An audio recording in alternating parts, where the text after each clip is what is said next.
O Tribunal de Justiça de Minas Gerais comemora 150 anos de criação e de instalação. Vamos entrevistar personalidades do mundo jurídico que contribuíram para a consolidação da justiça em Minas Gerais. Eu converso agora com o desembargador aposentado do TJMG, Humberto Teodoro Júnior. Ele é doutor em Direito, professor aposentado da Faculdade de Direito da UFMG e advogado. Olá, professor. Professor, para o senhor, o que representa esses 150 anos do Tribunal de Justiça? Representa essa data, ou essa efeméride para mim, algo de muito importante, não só do ponto de vista social, histórico, mas também pessoal, pela participação que eu tive na vida forense, judiciária, na magistratura, e que me deixou muito identificado com a vida do tribunal, com a justiça mineira e a justiça do Brasil em geral. A gente fala em 150 anos do Tribunal de Justiça. O senhor fez parte desse tribunal, né? O que o senhor pode contar sobre essa carreira do senhor? A carreira minha, na verdade, começa na família, porque meu pai foi escrivão durante 50 anos.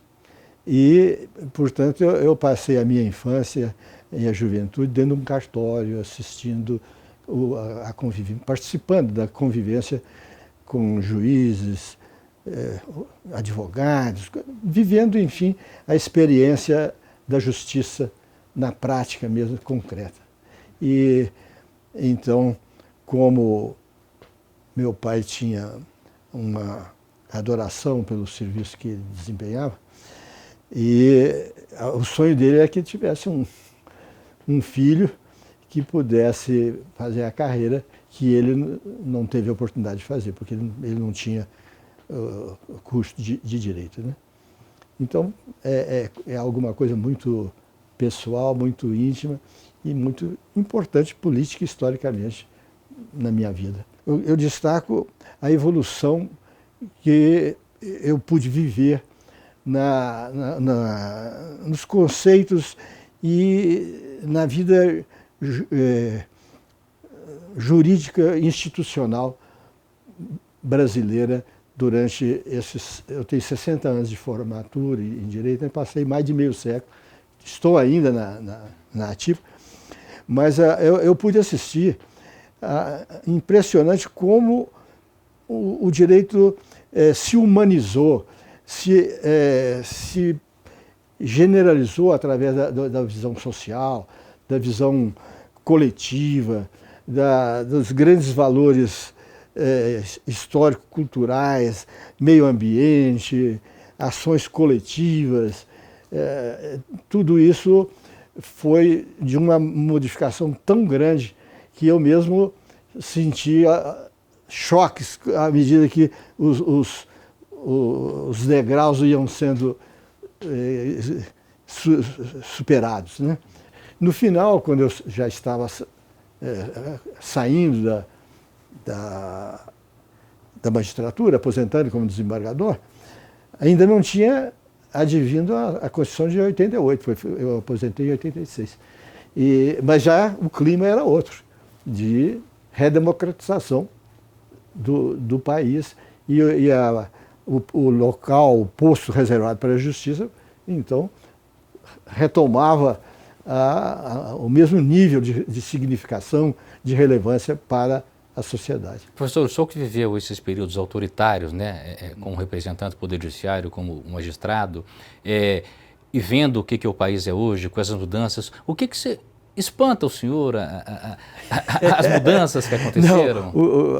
Não espanta não, porque foi tudo muito bem recebido. Agora, o que espanta é alguém pensar e defender um retorno à ditadura depois dessa conquista que o Brasil conseguiu. Pensar-se nisso me dá arrepio, que seja possível voltar à minha experiência de 30, 40 anos atrás. Ou seja, calar um juiz, não dar independência para um juiz. Certo, não ouvir o juiz, quer dizer, o juiz não tinha palavra perante o poder. Era arriscado, não podia dar um habeas corpus para um um prisioneiro que fosse ordenado pela autoridade militar, por exemplo. Aquele ali estava fora. A justiça militar era a justiça da caserna. Quer dizer, a justiça geral, civil, foi totalmente afastada do controle possível do poder. Era uma justiça só por particular. Qual que foi a grande mudança? A mudança... Que o senhor está vivendo hoje, o senhor hoje é advogado, o senhor foi desembargador advogado, o senhor fala do autoritarismo. É a independência? Pois é, esse ângulo aí é o que mais me sensibilizou, e sensibilizou o país inteiro, a cultura brasileira toda, que foi a conquista da independência para o Poder Judiciário. Porque no sistema constitucional, mesmo democrático anterior, a harmonia e independência dos poderes era muito simbólica. Estava na Constituição, mas, na verdade, quem comandava a vida nacional, a vida administrativa, inclusive da administração dos serviços forenses, era o Poder Executivo, através da administração pública. Quer dizer, o tribunal não tinha autonomia para nomear os seus servidores, para nomear os juízes e nomear os próprios desembargadores. Tudo passava sistematicamente pelo crivo da administração pública do Executivo. Dando um exemplo concreto para ver como o poder era mais simbólico e inexistente na prática, na vida do cotidiano da magistratura. Eu me lembro, então, da época em que eu, sendo juiz de Frutal, fui convocado pelo presidente do tribunal para prestar socorro à comarca de Uberaba, que estava com uma vara totalmente vaga há mais de 2 anos e com os serviços totalmente inviabilizados. E então fui aconselhado pelo presidente a passar 3 dias em Uberaba e 3 dias na minha comarca, que era Frutal. E eu tinha que sair, naturalmente, com um grande sacrifício, em jardineiras, que não existia ônibus na época, e em estrada de terra, e passava os 3 dias no hotel, adiantando do meu bolso o custeio de abrigo e alimentação, transporte, tudo por minha conta, e com a promessa natural, funcional, de receber as diárias na prestação mensal de contas. Pois bem, na primeira prestação que eu fiz, a prestação foi glosada pela Secretaria do Interior, que era aquela que fiscalizava, alimentava, custeava e dirigia, na verdade, os serviços forenses, economicamente. E glosou porque eu não teria, em todos os dias de permanência em Uberaba, realizado audiências de instrução e julgamento. Voltei e comuniquei ao presidente o que está acontecendo, porque eu não conseguia reembolsar o que eu tinha gastado com o cumprimento da ordem da presidência do tribunal. E a resposta foi simplesmente que não tinha o que fazer, porque realmente essa competência, na época, era da Secretaria do Interior e não da presidência do Tribunal de Justiça. No caso, o senhor ficou no prejuízo, então? Fiquei. Mas fiquei com uma satisfação muito grande, porque eu realizei a restauração e a recuperação da vara que estava abandonada, e depois de 1 ano de assistência, eu fui promovido efetivamente para a vara. Saí de Frutal e fui para lá. Professor, e como é que o senhor vê hoje a questão, o senhor trabalhou, foi desembargador até 88, não é isso? Se eu estou certo. Como é que o senhor vê o Tribunal de Justiça hoje? O que mais chama a atenção do senhor? O que hoje passa às vezes despercebido de quem não acompanhou a história toda, é ver como a autoridade do tribunal no desempenho das suas funções constitucionais é uma realidade. E a sociedade vive isso e às vezes não sabe avaliar a importância real dessa independência, que não existia tempos atrás, né? Professor, e o senhor acha que o Poder Judiciário hoje está conseguindo assim, se modernizar, assim, que a gente tem uma sociedade cada vez mais digital, né? Como é que o senhor vê isso? O senhor está atuando na advocacia, a gente tem o PJE, tem tanta novidade, como é que o senhor vê isso? Não, eu posso dizer que atualmente o processo eletrônico e o avanço da informática nos serviços do Poder Judiciário é uma realidade, e principalmente em Minas Gerais. Aqui em Brasília nós advogamos hoje, ontem mesmo eu participei de um julgamento em Brasília. Na véspera eu tinha feito uma sustentação, no dia seguinte recebo a informação já do julgamento completo. Isso, nos tempos anteriores ao processo eletrônico, à informática, era tudo questão de meses. Um acórdão prolatado e se aguardava, às vezes, 2, 3 meses. E quando a situação era muito complexa, às vezes passava de um ano para o outro, justamente por influências políticas que não convinham que o acordo fosse publicado imediatamente. Eu testemunhei e vivi com acordos do Supremo que foram publicados 2 anos depois do julgamento. Para ver como hoje, se nós acompanharmos pelo próprio computador aqui dentro do escritório, a gente vê o julgamento na hora em que ele é proferido, e daí, no máximo uma semana, o acórdão já está publicado oficialmente, está já produzindo os seus devidos efeitos jurídicos. Professor, o senhor, com toda a experiência que tem acadêmica, né, como magistrado, como desembargador, quais seriam os desafios de agora para o Poder Judiciário de Minas Gerais? Bom, os desafios são muito grandes, porque também o Brasil, de resto quase todo mundo, passou por uma revolução de costumes e de hábitos, em que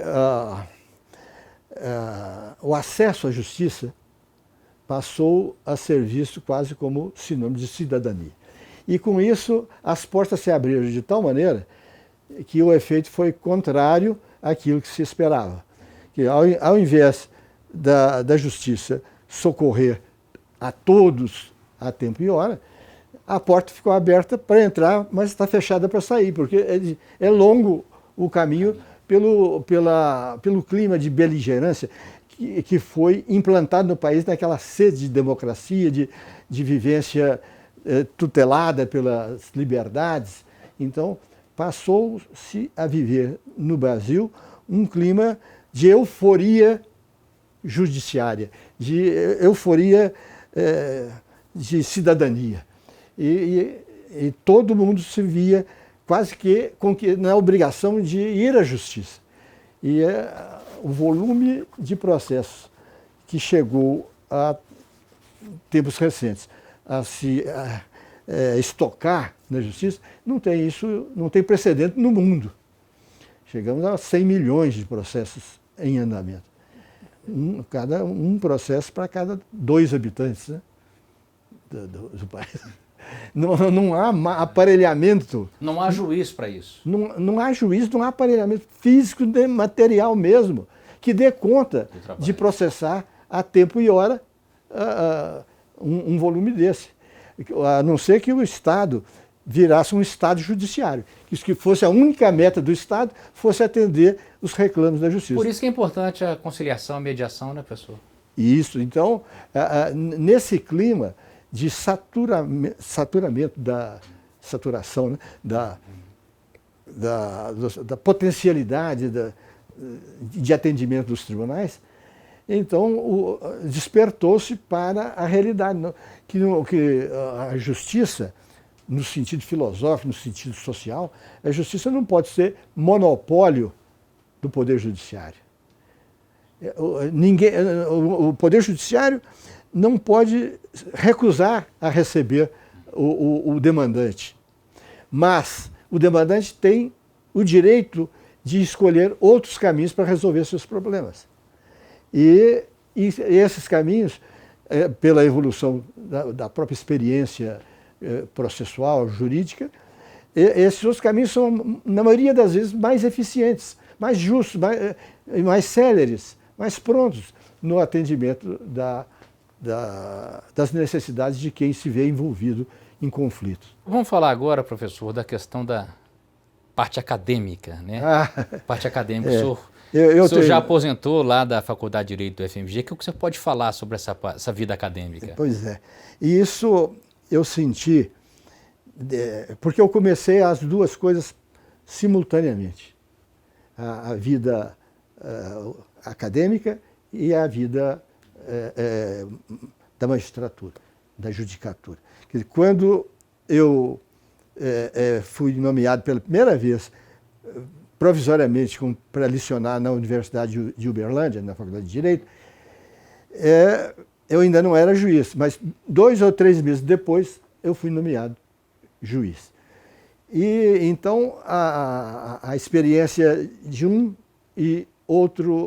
e outra atividade foi muito rica desde o princípio, porque as duas coisas eu parti do mesmo momento da minha vida, meu momento histórico meu, pessoal. E então eu via como eu tinha facilidade, por exemplo, nas aulas, para entrar no concreto, com a experiência forense da judicatura levada para a sala de aula. A teoria prática. E o contrário também acontecia. Com o preparo das aulas, com os debates acadêmicos, eu me enriquecia de conhecimentos doutrinários que me facilitavam tremendamente na judicatura. Quer dizer, quando eu ia dar uma sentença, aquele caso, na maioria das vezes, eu já tinha estudado com os alunos na sala de aula. Obrigado, professor. A gente conversou agora com o desembargador aposentado do Tribunal de Justiça de Minas Gerais, Humberto Teodoro Júnior.